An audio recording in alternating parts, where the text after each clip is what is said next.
همین یکی از مسائل مهم که البته سلامتی است و در برابر تباباتی مثلا گویم داروگی، سوزن، فیزیوتراپیستی که دیگر چیزهای منوعلی که خیروردی تاثیرات های روانی یکی از تباباتی که هنوز از دوران پیش بود این تبابات انرژتیکیه.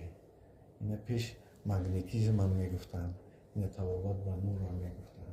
یعنی که چی گپایی که آدم ها همین چیزا میگن و چی اثبات ها از طرف علم امروز که مثلا ما شنیدگیم که آدم میگه که باید نگاهش تبابات میکرد، ما شنیدگیم که آدم بود که مثلا دست میبود مثلا تبابات میشد، مثلا حضرت عیسی علیه السلام شروع قص یعنی که به همین بردن دست بالای هم بیمار بیمار مثلا شفا میبخشید، یا اینکه دست ماندن رسول اکرم درود سلام بر او سبب صحتی میشه.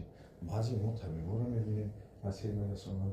ما این شاهدی هم شدیم که در ازبکستان یک طبیبی پیدا شد که مثلا با مثلا تاثیرات انرژی خودش مثلا تبابات میکرد. چی چیز هستن اینا؟ آیا ما میتونیم بگوییم که همین تبابات هست یا نه؟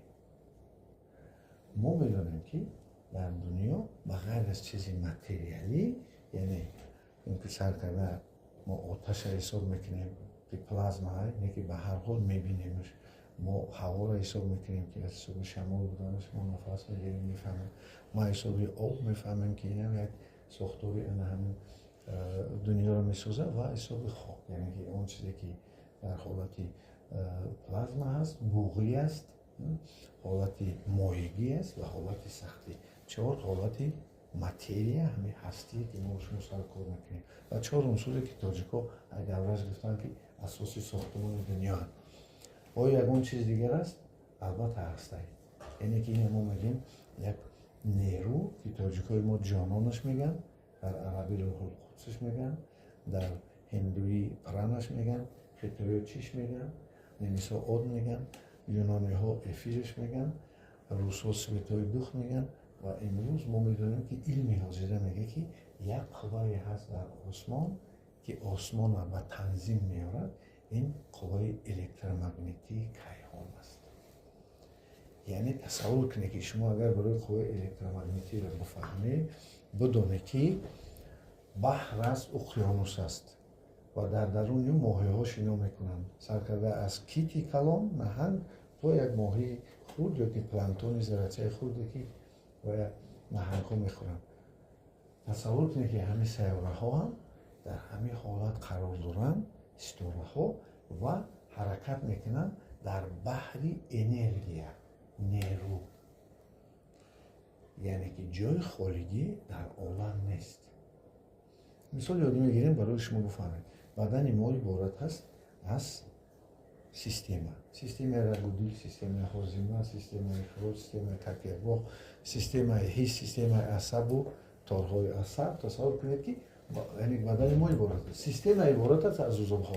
سیستم رگودی از دل و رگ‌ها عبارت است. مثلا هاضمه از معده و عصب بسیار چیز دیگر وابسته است. یعنی که عضوها عبارتند از بافته استخوان، بافته جگر، بافته مشک، بافته دل، بافته من هر عضوی ماست همین بافته خودش متریال متای خودش داره و عبارت هستند متاها عبارت هستند از حجره استخوان، حجره مشک‌ها، حجره جگر، حجره مغز سر نیرون نام دارند. حجره ها عبارت هستند از مولکولا عبارت است از که اتم ها عبارت هستند از نیوترون و پوزیترون و الکترون. اینها عبارت هستند از ذره‌چه های خرد بزون خیپس و یعنی که الفا بتا گاما دیگه ذره هایی که ما امروز میدونیم و اینها عبارت هستند از کلارک عبارت است از تاری نور میجیم و او تاری نور سبب پیدا شدن اتم و دیگر چی میشه. پس ما عبارت بودیم از نور. سرشتی ما دنیا از نور ساخته شده است و امروز میدونیم که پشت این همون تاری نوری چیست؟ تاریکی یعنی که ما از تاریکی ساخته شده ایم و فیزیک امروز میدونه که همون تاریکی نیروی تاریک که اون رسیدن یا اینکه میگوین که دیدیم که آنتی ماتریا وجود داره. اونجا چی گپ است؟ علم ما اون طرفش نمیداند. برای همین امروز علم سرحدش به رسیدگیه. هم در این سمت رفتگیم غارهای سیاه آسمان، هم در پایان رفتیم ما یک تاریکی در درونی همون اتمی هست، ما نمیدونیم چیست اون طرفش. یعنی دانش انسان به حدودش به حدش رسیدگیه. اما استفاده انا همه قوه ها اکنون علمان همه قوه های امروز میبینیم که ما تلفن خطی با موج گپ میزنیم، تلویزیون گپ میزنیم، رادیو ها هستن. یعنی که ما موج توانش هستیم که وقتی ما رام کنیم امروز ما از زندگی حیات خود استفاده بریم. پس از این برمی‌آید که ما باید بدونیم که قوه هایی هستند که شاید اکثر مردم ندانند، ولی این نیروها هستند. قوه الکترومغناطیسی کیهان. حاضر ما و شما نشستیم، در ما اثر دارد قوه جاذبه زمین. زمین ما را به طرف خود میکشد و ای بدن ما باید همین انرژی که دائم آزاد گذارد، چه از طوری سر چه از کف پای خطی پایان رود و برعکس. از کف پای ما باید بالا رود به دل زمین، به دل آفتاب، از آفتاب بیاید گذارد از ما به دل زمین برود. همین دو قوه این مانند است که تنه درخت است. با درون چوب آب و خاک می رود بالا و برگ ها روان میکنند با تگ پوست کم بینام دارد. یک قوت سبک نازکه پوسته میکنی یک کم تا شیرشک بریم هست همونجا همون قطعی پایان بر ریشه ها می روند. یعنی که همین دادگیری در تنه ما هم هست. تنه ما وگیتاس رستنیه، فقط رستنیه که از دیگر رستنی ها و حیوانات استفاده میبرند. یعنی که ریشه ندامونده است ولی از دیگر حیوانات از زواد آنها فابریک همین رستنی ها و حیوانات استفاده میبرند. اگر نیروی کیهان از بدن ما آزاد و نغز گذرد آدم صحت است.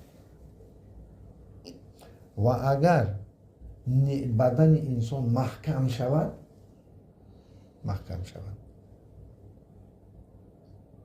سببی محکم شدن نیرو می شود. انرژی که نگذشت ارگانیسم کسل می شود. مانند آن که آدم زپار می شود، شکم سخت می شود. این سبب می شود که مثلا زهرآلود شوی بدن می شود. اما همین حساب هر چیزی که وارد بدن ما میشد باید بیرون براید. هر انرژی که کیهان هم وارد شد باید از بدن ما گذرد. متاسفانه بعضی کارها، استرس ها، ترس مثلا دیگر مثلا که غم، اندوه، خفگی، رنجش، کینه، دیگر احساسات منفی سبب محکم شدن روح‌های ما، چاکراهای ما میشن. ما تاجیکی اونا روح میگوییم. روح‌ها که محکم شدن مبادله انرژتیکی بین ما و کیهان سوس میشه و این سببی کسلی آدم میشه. کسلی در تنه میگیرد. کتابی میگن با سوزن میزنی همون رخ‌های روح‌ها را کنار را میکشن. که مدیتاسیون میگه که تو بدن نرم کن، سبب رسلابیسه کن، مدیتاسیون کن، سبب نرمی بدن بشه، کشوده میشه. یوگا هندوستان هم میگه. بسیار چیزا ما میبینیم که مثلا بعضی ها خیلی با نوشیدن رسلابیت میکنن، بعضی ها دمگیری میرن مثلا رسلابیت میکنن. ما هر یک دمگیری که سببی که بدن ما را نرم کشوده کردن، خیلی بعضی ضرر و فایده ها دارن. ما میدونیم که نوشیدن بسیار میتواند سبب بیماری الکلیسم شود، مشکلات های زیاد دیگری پیدا کند. ما میدونیم که مثلا دمگیری زیاد هم معاینه سر خیلتاش زیاد میکند، سبب نادرست کار کردن معاینه سر میشه. آدم فردی و فیزیکی خود را از دست میده. لیکن از همه چیزی که امروز ما پیشنهاد کردیم این مشق‌های روانی تاجیکی هست که ما مبادله انرژتیکی خود درست کنیم. مثلا یک مشق نفسی بسیار پرابلم های راه‌های نفس و دل برهم میزنه. تصور کنید درست نفس گرفتن ما اگر یادیم در مشق‌های تاجیکی یعنی روانی ما هستیم. ما اگر که درست نفس انرژتیکی ما درست کنیم، راهروهای خود چکرهای خود بکشیم، تازه کنیم خودمون، از بدنمون انرژی بگذرونیم، این سبب آن میشه که امروز ما میتونیم که خیلی سلامتی مردم رو بهتر کنیم و امیدوارم که شما مشغول روانی درست کنید و البته رفت آمد و دخترها کنید، سلامتیتون رو نگاه دارید، بی نظارت نمانید و امیدوارم انشای خدا صاحب سالمی و سلامتی میشه.